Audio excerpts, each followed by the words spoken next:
A champion is bred from hard times, scarred mind standing on the ledge. The squad grind all time, victory in spite of opposition. Welcome to competition.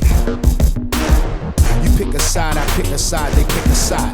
Take a knee against abuse, they rather you die. Pushing through dark tunnels, trying to shed light. The fight is on the moment we enter the game of life. Get it right before the whole thing gone dead. Let's go ahead and take it there. Meet me on the edge.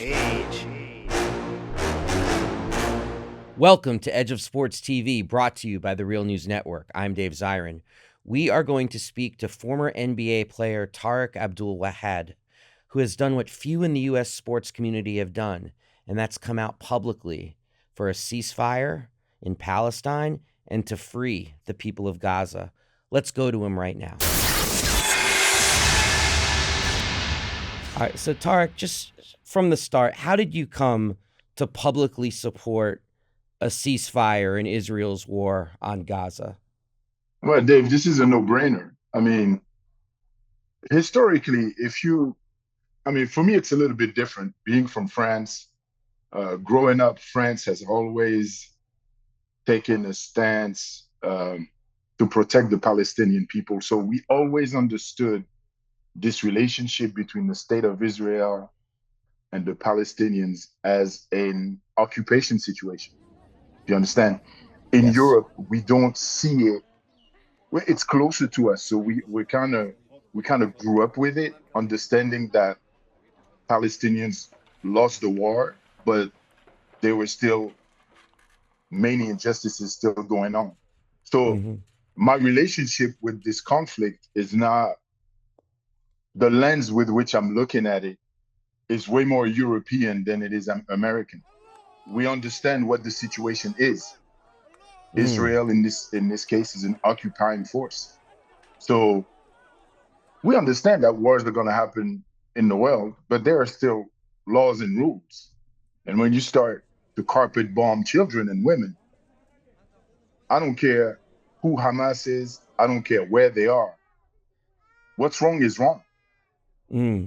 Now, did you come to these ideas by growing up in France, by growing up in Europe, or was this a political awakening for you later in life?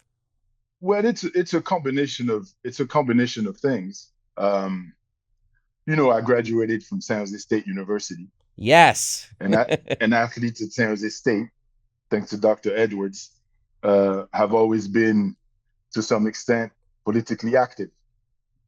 So it's kind of the tradition, when Tommy Smith every year comes back to campus and talks to the student athletes, you don't miss those speeches, right? You make sure you attend. And so it's really a combination of the area where I lived, where I went to school, being an athlete and being politically active was almost the norm. It's not an exception. It's kind of what you are expected to do. Dr. Harry Edwards, of course, a former guest on this show, as was Dr. John Carlos. It's amazing to hear that historical continuity because people forget that in '68, they had an internationalist outlook. They were against apartheid and occupation all over the world. It wasn't just for the United States that they raised their fists. So it's very heartening to hear you standing in that internationalist tradition. Well, it's Speed City, Yes. That's the name of the track team back then. Speed City. Yeah, Speed City. Yeah, that's what they used to call San Jose. Speed City, because these guys, not only they were fast on the track, but they were also very fast with their brains. I mean, these are trailblazers. These people are our leaders, technically. Every athlete in America should read Dr. Edwards' book, should read the history of Tommy Smith and John Carlos. We should know this. This is part of American sports heritage. As much as Martin Luther King, Malcolm X, Muhammad Ali. I mean, all these people, Bill Russell, all these people played a role. Wow. Look, you played in the league for years. You know NBA players. You're standing for a ceasefire. Can you see other players signing on to such a statement? I mean, the horrors are just every day, but we also know that athletes can be fearful or live with some tunnel vision. But do you think we have the chance to break through and get some brave fellow superstars to sign on to something that calls for a ceasefire? No, I sure hope so. I mean, I Mm-hmm. sure hope so. This is not, listen, this is a no-brainer. This one is obvious. I mean, Mm-hmm. I don't know what to tell you, Dave. This is not, I have children. I have three kids. Um, I have to, you can't, we're bordering on insanity at this point. Because first of all, it's very hard to function, right, as a regular human being on your day to day when you know that America is basically funding this madness. And then you also have to put the things in true perspective. Whether you're an athlete or not, sports are not important in such situations. Mm-hmm. So if you're an athlete and you play sports and people listen to what you have to say, the least you can do as a part of the human race is to say something. Mm-hmm. Is to say something. So yeah, I hope and pray that athletes across the board, not just basketball players, not just athletes in the NBA, but athletes across the board. Anybody who has a platform should use it to say something. Mm-hmm. And the number one block to them saying something right now, the number one block for there not being 1,000 Tariq Abdul-Wahads standing up to make a statement right now, what do you think that block is? Money. Los dineros, it's money. Mm, They're afraid, they're probably afraid that it's going to hurt their bottom line. mm-hmm. We can't live that way, though. Not there's too much crisis right now. Well, yeah, you and I, we understand that.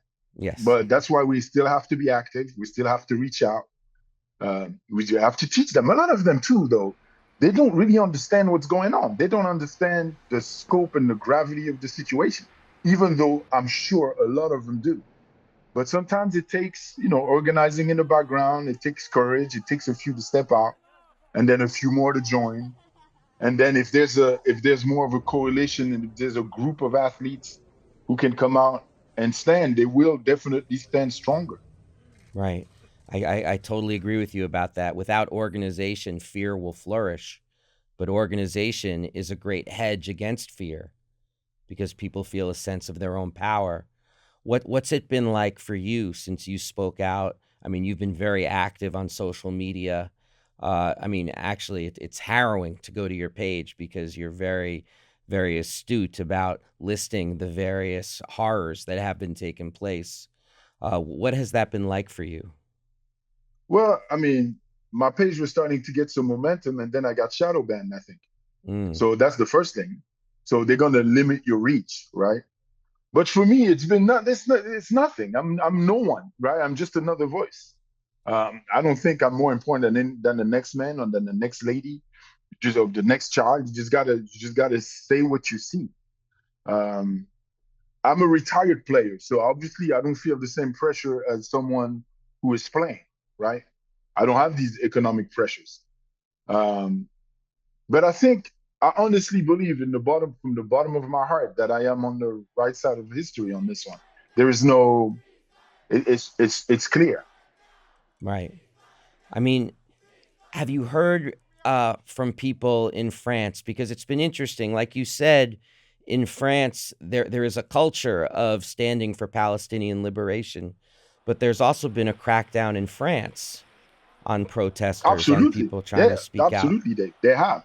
But Mm-hmm. remember, the French president. I'm not supporting him in any way, but I'm just saying he called for a ceasefire weeks ago, right?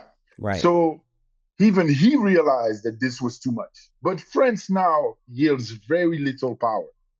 So France is not the country it used to be. It lost a lot of its influence in Western Africa. It lost a lot of its influence to Russia and China. So it's not the voice that it used to be on the international stage. And locally, um, they are fighting against Muslims and minorities. I mean, France is not, even though Macron called for a ceasefire, before the U.S. even pronounced, any American politician even pronounced the word. Um, France is still at its core also a racist country. Let's not get it twisted. What do you say to your kids or to somebody you're mentoring who says to you, I've been told that the United States is the land of the free, the home of the brave, a place where justice reigns, and yet we're underwriting this brutal total war on a civilian population. How do we square those two ideas? Now, well, that's the question that this country's been asking itself since its inception. Mm-hmm. Yes, it's cool. It's the land of the free. You and I are free to talk about it, right? Mm-hmm. We're free to discuss it. We're free to debate it. But the strength of freedom is not in the opportunities we have to voice our opinion. It has to go further than this. And this is why the political system in this country is becoming flawed. I don't know if you've Mm-hmm. noticed. Yeah. It's becoming more and more, um, what's the word Broken. I'm looking for in English? I think It's become more broken, and more obtuse, right? obtuse. The Yes. choices are less. Mm-hmm. Um, and so it is a free country in a sense, but we cannot forget that in this country, money rules, Mm. right? Money That's right. rules and influence rule. And this is Mm. why it's going to be, I mean, what's happening right now, it's actually going to be very interesting because a lot of people who did not participate as much as they should have in the political process in this country are now going to be very active. And I'm going to Mm-hmm. give you a very simple example. There are a few states that are going to be swing states in this election, That's in right. the presidential coming up, in which many Muslim Americans and Arab Americans live. And I guarantee you that Joe Biden is not going to get these votes. Mm. That's a fact. I know this for a fact. These votes are gone. So either he can replace the votes or these votes are going to be his undoing. Because it's no. Do you understand what I'm saying? Yes. Pennsylvania, Pennsylvania and Michigan. We're talking less than. We're talking about a difference less than 10,000 votes, 20,000 votes in some cases. Mm. Wow. Look, you've been so generous with your time. I'd be remiss if I didn't ask you just two more questions if I could. First, I want to give you the chance to put a message out there for all the athletes who want to say something, who want to speak out, but are fearful for a whole host of reasons. What do you have to say to them? No, grab your courage. I mean, you are extraordinary people. These athletes, you guys are extra. You guys and ladies are extraordinary.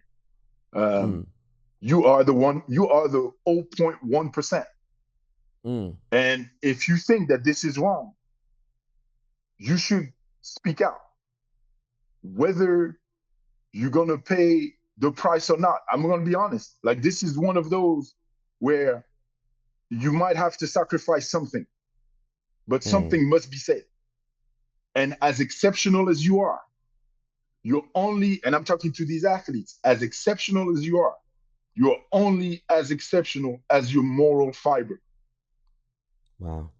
And I'd be remiss if I didn't let you go without pointing out to our audience, in case they're not big international basketball fans, that you were an absolute pioneer in coming here from France and succeeding as you did. France is on the leading edge of the world right now when it comes to basketball.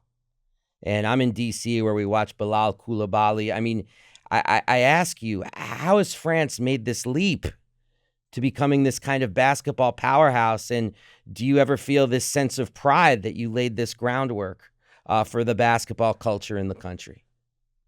No, it's cool because you're part of something special, obviously, but it's also a reminder of history. Let's not Mm, get it twisted. mm-hmm, The reason why France has top notch athletes is because these athletes come from African countries or their parents immigrated, their grandparents immigrated, and they were born in France. You know, the younger guys who were born in France and raised in France and whatnot. But without the African and Caribbean diaspora, French sport would be run of the mill. The reason why it's exceptional is because of its relationship with Africa and its relationship with the Caribbean.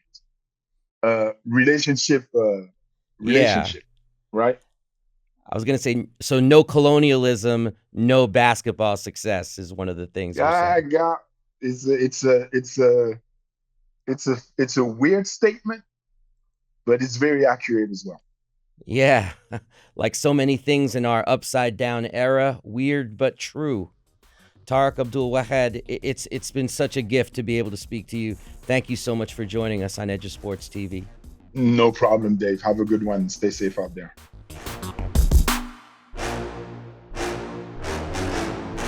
Thank you so much for watching the Real News Network, where we lift up the voices, stories, and struggles that you care about most. And we need your help to keep doing this work. So please tap your screen now, subscribe, and donate to the Real News Network. Solidarity forever.